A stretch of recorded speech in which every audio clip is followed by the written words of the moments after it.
ఓం శ్రీ గురుభ్యో నమ. ఓం శ్రీ మాత్రే నమ. చాతుర్గ్రహ కూటమి మకర రాశిలో 4 గ్రహాల యొక్క సంచారం. అందులో ప్రత్యేకంగా ప్రధానంగా రవి బుధుల యొక్క కలయిక, శుక్రకుజుల యొక్క కలయిక. అంటే 4 గ్రహాలు మకర రాశిలో జనవరి 18వ తారీఖు నుంచి ఫిబ్రవరి 3వ తారీఖు వరకు శనిక్షేత్రంలో 4 గ్రహాల యొక్క కలయిక ఏ విధంగా ఉండబోతుంది అంటే, ప్రధానంగా మకరం అనేది కుజుడికి ఉచ్చస్థానం. శుక్రకుజులు సములు, అలానే రవి బుధులు సములవుతారు. అంటే ఈ 4 గ్రహాలు కూడా శుక్రకుజులు ఎంతైతే సమత్వంలో ఉంటారో రవి బుధులు కూడా మిత్రులు అవుతారు. అలానే శనిక్షేత్రంలో ఉండటం అంటే కుజుడు ఉచ్చస్థానంలో ఉండి శనిక్షేత్రంలో ఉండటము, అలానే శుక్రుడు కుజుడు బుధుడికి శనిక్షేత్రంలో ఉండటం వల్ల శని కూడా సమత్వంగా ఉంటుంది. అంటే శనికి ఈ 3 గ్రహాలు శుక్రుడు కుజుడు బుధుడు సమత్వంగా ఉంటుంది. అలానే రవి వచ్చేటప్పటికల్లా శత్రువు అవుతాడు. చాతుర్గ్రహ కూటమి 4 గ్రహాలు మకర రాశిలో సంచారం చేయటం వల్ల 12 రాశుల వాళ్ళకి ఎలాంటి ఫలితాలు జరగబోతున్నాయి, మరి ఎలాంటి ఫలితాలు మరి జరగబోతున్నాయి, మనకి ఎంత మంచి ఫలితాలు వస్తున్నాయా, చెడ్డ ఫలితాలు వస్తున్నాయా, కొంతమందికి మిశ్రమైన ఫలితాలు వస్తారు. ఇవన్నీ కూడా గోచారరీత్యా చెప్పబడే ఫలితాలు అంటారు. ఇవి బర్త్ చార్ట్ జన్మజాతకాన్ని అనుసరించే ఫలితాలు కావు. మరి నాయకంటి గారు ఎందుకు చెబుతున్నారంటే, గోచారం కూడా వితిన్ సెకండ్లో మనం అదృష్టాన్ని కలిసి వచ్చే అవకాశాలు ఎక్కువగా ఉంటాయి. అంటే మనం ఎంత కృషి చేసినా కూడా కొంత వితిన్ సెకండ్లో అదృష్టం కలిసి రావాలంటే గోచారం అనేది చాలా ఇంపార్టెంట్. ఈ గోచారంలో సహజంగా చాలామంది కూడా చూసుకునేటప్పుడు ఏంటంటే, ఏ రాశి నుంచి ఏ రాశుల్లో ఏ స్థానాల్లో గ్రహాలు అనుకూలంగా ఉంటాయనేది కూడా చూసుకుంటారు. అలా చూసుకుంటేనే మనకు జాతకపరంగా తెలుస్తూ ఉంటుంది. ఎందుకనంటే సహజంగా 2, 4, 6, 11 స్థానాల్లో ఉంటే బుధుడు మంచివాడని వాళ్ళ జన్మరాశి నుంచి, శుక్రుడు 1, 2, 4, 5, 8, 9, 11 స్థానాల్లో ఉంటే శుక్రుడు మంచివారని, అలానే రవి 3, 6, 10, 11 స్థానాల్లో ఉంటే రవి మంచివాడని, అలానే బుధుడు 2, 4, 6, 11 స్థానాల్లో ఉంటే బుధుడు మంచి ఫలితాన్ని ఇస్తాడు. మిగతావన్నీ కూడా మిశ్రమైన ఫలితాలు ఉండటం, చెడు ఫలితాలు జరిగే అవకాశాలు ఎక్కువగా ఉంటాయి.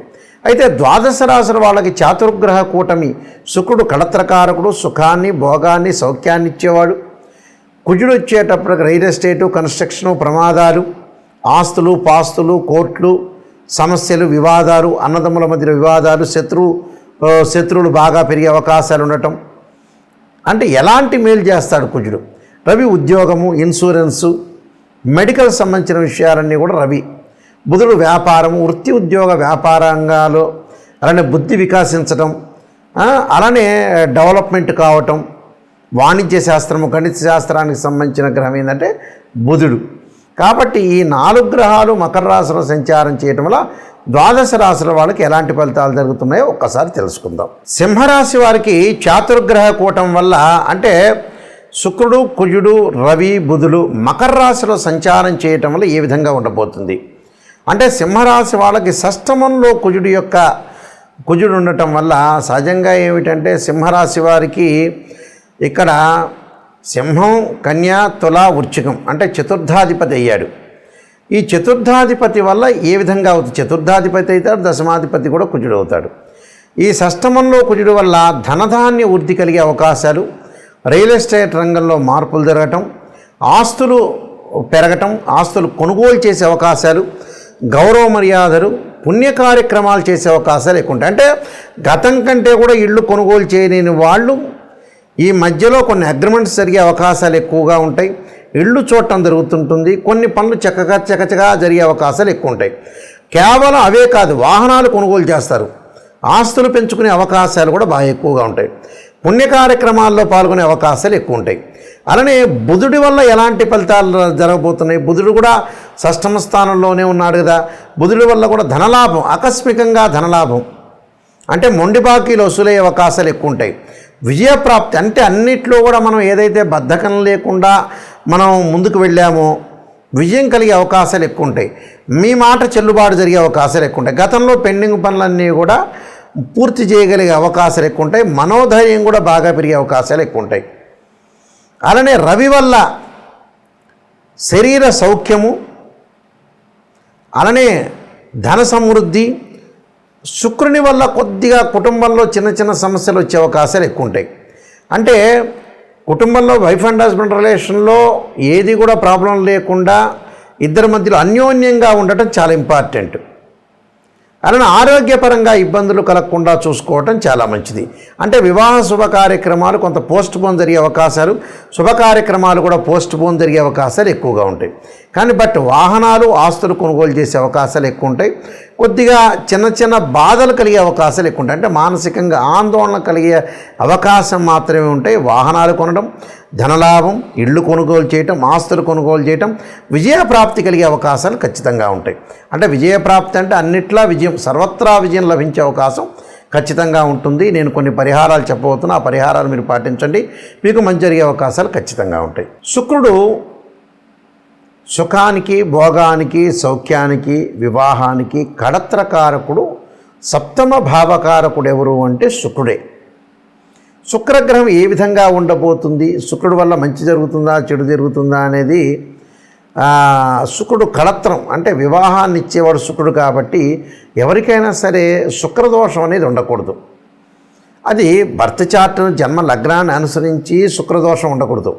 సహజంగా వివాహం కావట్లేదు, వివాహం దగ్గరికి వచ్చినట్టు వచ్చి వెనక్కి వెళ్ళిపోతుంది, వివాహం తర్వాత డివోర్స్ జరుగుతుంది, మన జాతకాలు కరెక్ట్గా చూసుకోలేకపోవటం, ఏదో అరకొరకు నాలెడ్జ్ ఉన్న వ్యక్తులతోటి కలిసి జ్యోతిష్యుల దగ్గర చూపించుకోవటం వల్ల కూడా వివాహం పరంగా అయ్యో నేను అందరికీ చూపించానండి, చాలామందికి చూపించాను, మా అబ్బాయి వివాహం ఇలా అయింది, మా అమ్మాయి వివాహం అయింది, వివాహం అయిపోయి విడాకులైనవి, అసలు సంబంధాలే కుదరటం లేదని చెప్పేవాళ్ళు చాలామంది ఉన్నారు.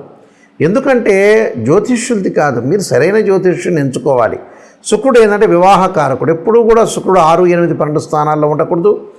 శుక్రుడు అశ్విని, మఖ, మూల, ఆరుద్ర, స్వాతి, శతభిషము, అలానే ప్రత్యేకంగా పుష్యమి, అనురాధ, ఉత్తరాభాద్ర నక్షత్రంలో ఉండకూడదు. మృగశిర, చిత్త, ధనిష్ట నక్షత్రంలో ఉండకూడదు. శుక్రుడు జన్మలగ్నం నుంచి 6, 8, 12 స్థానాల్లో ఉండకూడదు. శుక్రుడు శనితో కానీ, కుజుడితో కానీ, రాహుతో కానీ, కేతువుతో కానీ కంజంక్షన్ కాకూడదు. ఇలాంటివన్నీ కూడా శుక్రుడు ఏ స్థానంలో ఉన్నాయి, ఏ స్థానంలో ఉన్నాడు జన్మలగ్నం నుంచి బర్త్ చార్ట్ని అనుసరించి మనం చెప్పాలి. అప్పుడు శుక్రుడు ఏ స్థానంలో ఉంటే మనకు మంచి చేస్తాడో తెలుసుకుంటాం మనం. శుక్రుడు ఒకవేళ దోషం ఉందనుకోండి, దాని పరిహారాలు ఉంటాయి. భృగుపాస్పదాస రుద్రాభిషేకం అని, శుక్ర జపమని, ఆయా జాతకాల బట్టి 10 శివలింగాలకు అభిషేకం చేయటం, అలానే శుక్ర హోమం చేయటం, వివాహం కానీ అబ్బాయి కన్యాపాస్పదాస రుద్రాభిషేకం, అమ్మాయికి వచ్చేటప్పటికల్లా వరపాస్పదాస రుద్రాభిషేకం, అఘోర గౌరీ పాస్పదాస రుద్రాభిషేకాలు, ఫైనాన్షియల్ పరంగా ఇబ్బంది ఉంటే కుబేర పాస్పదాస రుద్రాభిషేకం, ఇలాంటి శుక్రుడి యొక్క దోషాలు పోగొట్టుకోవచ్చు. అలానే శుక్రుడు తదనంతరం కుజుడు బాగలేదనుకోండి, మన జన్మజాతకంలో కానీ గోచారీత్యా కానీ ముఖ్యంగా కుజుడు మంచి స్థానంలో లేకపోతే, సహజంగా జన్మలగ్నం నుంచి 2, 4, 7, 8, 12 స్థానాల్లో కుజుడు ఉంటే మంచివాడు కాదు. కొన్ని రాసులకు ఎగ్జామ్షన్ ఉంటుంది, కొన్ని నక్షత్రాలకు ఎగ్జామ్షన్ ఉంటుంది. 13 నక్షత్రాల కుజ దోషం వర్తించదు, భయపడాల్సిన పని లేదు. ప్రమాదాలు జరుగుతున్నా, కోర్టు సమస్యలు కానీ, వివాహం ఆలస్యం జరుగుతున్నా, అలానే పొలాల గురించి కానీ, ఆస్తుల గురించి కానీ, అన్నదమ్ముల మధ్యలో సఖ్యత, కోర్టు సమస్యలు, ఇలాంటివన్నీ కూడా కుజుడు సంబంధించిన కారకత్వాల్లో చెప్పబడింది. ఈ కుజదోషం ఉందనుకోండి, ఉదాహరణకి జాతకపరంగా కానీ కుజుడు బాగలేకపోవటం, కుజుడు సహజంగా 6వ స్థానంలో ఉండకూడదు, రోగస్థానం అంటాం, 8వ స్థానంలో ఉండకూడదు, 12వ స్థానంలో ఉండకూడదు. అంటే ఒక్కొక్క ఫలితం ఒక్కో రకంగా ఇస్తారు. ఏంది గురువుగారు కుజుడు అన్ని స్థానాల్లో చెడ్డవాడు అనేది కాదు. కొన్ని స్థానాల్లో మంచివాడు, కొన్ని స్థానాల్లో చెడ్డవాడు, కొన్ని స్థానాల్లో మంచి ఫలితాన్ని ఇస్తాడు, కొన్నిసార్లు చెడ్డ ఫలితాన్ని ఇస్తాడు. కొంతమంది ఎగ్జామ్షన్ కూడా ఉంటుంది, భయపడాల్సిన పని లేదు. దానికి అంగారక పాశుపతాస రుద్రాభిషేకం, సుబ్రహ్మణ్య స్వామి ఆరాధన, సుబ్రహ్మణ్య స్వామి అష్టకం చదువుకోవాలి. అలానే జాతకాన్ని చూసుకోవాలి, బర్త్ చార్ట్లో ఏ విధంగా ఉందో చూసుకుని మనం అనాలిసిస్ చేయాలి. ఇది ఫస్ట్ పాయింట్. అలానే బుధుడు వ్యాపార పరంగా ఉండేవాడు, వ్యాపారము, వృత్తి ఉద్యోగ వ్యాపార రంగాల్లో బుద్ధి వికసించడము, సరైన సమయంలో సరైన నిర్ణయం తీసుకోవడం, బుధుడి యొక్క దోషం ఉంటే కూడా అలానే బుధుడి యొక్క సంబంధించిన జపం కానీ, అలానే బుధుడికి సంబంధించిన హోమం కానీ, అలానే పాశుపతాస్త్ర రుద్రాభిషేకం చేసుకోవడం చాలా మంచిది. రవి వల్ల ఏం జరగబోతుంది? రవి వల్ల ఉద్యోగంలో మార్పులు, ఆరోగ్యపరంగా ఇబ్బందులు, ఆరోగ్యం మహాభాగ్యం అంటారు. ఏ జాతకంలో అయినా సరే రవి యొక్క దోషం, జన్మలగ్నం నుంచి రవి యొక్క దోషం ఉంది అని అంటే రవిని ఆరాధన చేయాలి. ఎలాగా? సూర్య పాశుపతాస్త్ర రుద్రాభిషేకం అంటారు, సౌర పాశుపతాస్త్ర రుద్రాభిషేకం అంటారు. అలానే ఆరోగ్యం బాగలేదంటే ఆరోగ్యము, త్రయంబక పాశుపతాస్త్ర రుద్రాభిషేకాలు, శిరోకంఠ పాశుపతాస్త్ర రుద్రాభిషేకాలు ఇవి చేసుకోవాలి. రవి జపము, రవి హోమము అంటే రవి వల్ల ప్రయోజనం కలుగుతుందని అర్థం. కాబట్టి ఇవన్నీ కూడా జీవితంలో గోచారీత్యా నిజాన్ని తెలుసుకోండి, అబద్ధపు ముసుగులో ఉండొద్దండి. ఎవరైనా నాకు కాల్ చేసేవాళ్ళు జాతకానికి నిజం తెలుసుకోవాలి, నెగిటివ్ అయినా పాజిటివ్ అయినా తెలుసుకునే వాళ్ళు మాత్రమే నాకు ఫోన్ చేయండి. అంటే అబద్ధపు ముసుగులో జాతకాన్ని చెప్పలేరు, నేను చెప్పను కూడా. అందువల్ల నేను నెంబర్ ఆఫ్ బుక్స్ రాసిన రాజమండ్రి మోహన్ పబ్లికేషన్ వాళ్ళకి కాలసర్పయోగము, కాలసర్పయోగ చంద్రిక, రాహుకేతువులు, ఛాయాగ్రహాలు, అలానే వివాహ మార్తాండము, జాతక చంద్రిక, స్వప్నశాస్త్ర ఫలదీపిక, అలానే బృహత్ పరిహార సింధు, అలానే సర్వదేవతా గోత్ర పార్ట్ 1, పార్ట్ 2, పుత్రగణపతి వ్రతము, ఇలానే ప్రిడిక్షన్ ఆఫ్ ఆస్ట్రాలజీ, ఇలాంటి నెంబర్ ఆఫ్ తెలుగు ఇంగ్లీష్లో నేను చాలా నెంబర్ ఆఫ్ బుక్స్ రాశాను. మాది వెబ్సైట్ ఉంటుంది www.nayakanti.com అని, nayakanti.in మీరు చూడొచ్చు. ప్రతిదాని కూడా సమస్య పరిష్కారం ఉంటుంది. ఆ సమస్యను మీరు బాధపడాల్సిన పని లేదు. నాయకంటి మల్లికార్జున శర్మ బుక్స్ అని కొడితే వస్తుంది మీకు. ఎవరైనా సరే జాతకాన్ని క్లియర్గా చెప్పించుకోదలుచుకున్న వ్యక్తులు నా నెంబర్ స్క్రోల్ అవుతుంది, ఆ నెంబర్కి మీరు ఫోన్ చేయొచ్చు. డైరెక్ట్గా ఆ నెంబర్ నా దగ్గరికి వస్తుంది. అందువల్ల ఏమీ ఆలోచన చేయాల్సిన పని లేదు. ప్రతి పనిని కూడా మనం లైఫ్లో సాధించాలంటే మన చేతుల్లోనే ఉంటుంది. మంచి చెడు అనేది ఎప్పుడు కూడా మన చేతుల్లోనే ఉంటుంది.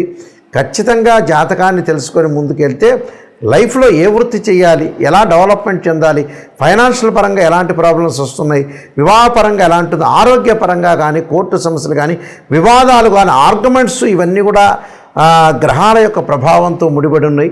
జాతకాన్ని మనం చూసుకున్నాం అనుకోండి, ఒక్కసారి చూసుకొని ముందుగా జాతకపరంగా వెళ్ళామంటే ఖచ్చితంగా నిర్ణయం తీసుకోవచ్చు. అయితే నా దగ్గరికి జాతకానికి ఫోన్ చేసే వాళ్ళు ఎవరైనా సరే వాయిస్ రికార్డింగ్ పెట్టుకోండి. నేను జాతకాన్ని చెబుతాను. వాట్సాప్లో మీరు ఏదైతే ఉంటుందో ఒక 4 పేజీలు పంపిస్తాను. అలానే వాయిస్ రికార్డింగ్ చేసుకోండి. జాతకంలో వాయిస్ రికార్డ్ ఎందుకంటే మళ్ళీ రిపీట్గా మీరు వినే అవకాశం ఉంటుంది. సత్యాన్ని తెలుసుకోండి, నిజాన్ని తెలుసుకోండి. నిజాన్ని తెలుసుకునే ఎవరైతే ఉంటారో వాళ్ళు నాకు కాంటాక్ట్ చేయండి. నేను అన్నీ క్లియర్గా ఓపెన్గా చెబుతాను. దానికి పరిహారాలు, రెమెడీస్ కూడా శాస్త్రీయమైన పరిహారాలు చెప్పడానికి ఖచ్చితమైన అవకాశం అనేది ఉంటుంది. మీరు మీ అందరికి కూడా మంచి జరగాలని ఆశిస్తూ సర్వే జనా సుఖినో భవంతు.